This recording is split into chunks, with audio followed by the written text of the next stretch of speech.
இந்த குருவின் தினம் ஒரு சுவடுகளில் ஒவ்வொரு நாளுமே ஒரு மனிதன் மாற்றத்திற்கு எது காரணம், அவனுக்குள் ஏற்படும் எண்ணமே காரணம் அப்படின்னு எடுத்துக்க இன்றைய நாள் நம்ம ஒரு கலந்து ஆய்வு செய்யலாங்க.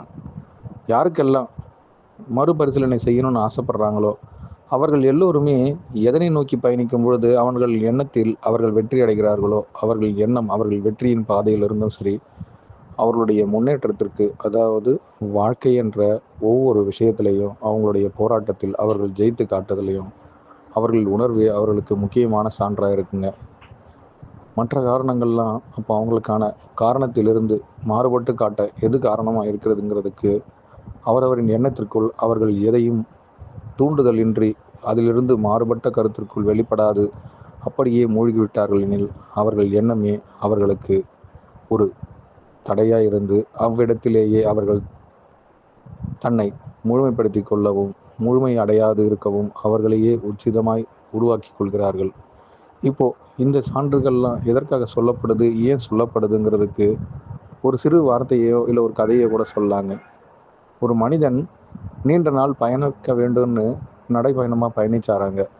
ஆனால் அவர் பயணித்த காலகட்டங்கள்லாம் எந்த ஒரு தடையும் எப்படி வந்தாலும் அவருடைய பயணத்தின் வேகமும் சரி விவேகமும் சரி ஒன்றுபட்டு முற்போக்கு சிந்தனையோடு மீண்டும் மீண்டும் பயணித்து கொண்டே இருந்ததாங்க. ஒரு காலகட்டத்தில் அவர்களின் எண்ணமும் ஒரு சில இடத்துல தடைபடும் பொழுது அவர் அதை நின்று சிறிது நேரம் கவனித்த பொழுது அவர்களுக்குள் எது மாறுதல்ங்கிறத அவர்கள் மாற்றத்தின் அடிப்படை தத்துவத்தை அவர் கண்டுபிடித்த பிறகு அவருடைய பயணம் ஒரு சில இடங்களில் தடைப்பட்டதை மீண்டும் கண்டறிந்து மீண்டும் மீண்டும் அவருடைய பயணத்தில் அவர் தொலைந்து தன்னை எது மிகவும் ஒரே இடத்தில் நிற்க வைக்கின்றதோ அதை அவர் விடுபட ஆசைப்பட்டாராங்க. அப்படி விடுபட்ட ஆசைப்பட்ட ஒவ்வொரு தருணத்திலும் அவர் மேல் நோக்கி போன ஒவ்வொரு காரண காரியங்களிலும் வெற்றியே கண்டாராங்க. எங்கெல்லாம் அவர் தடைப்பட்டு அவ்விடத்திலே நின்று அங்கேயே சிந்தித்தாரோ அவ்விடத்தில் அவர் முயற்சியும் சரி அவருடைய வினான தோல்வியை கண்டதாங்க.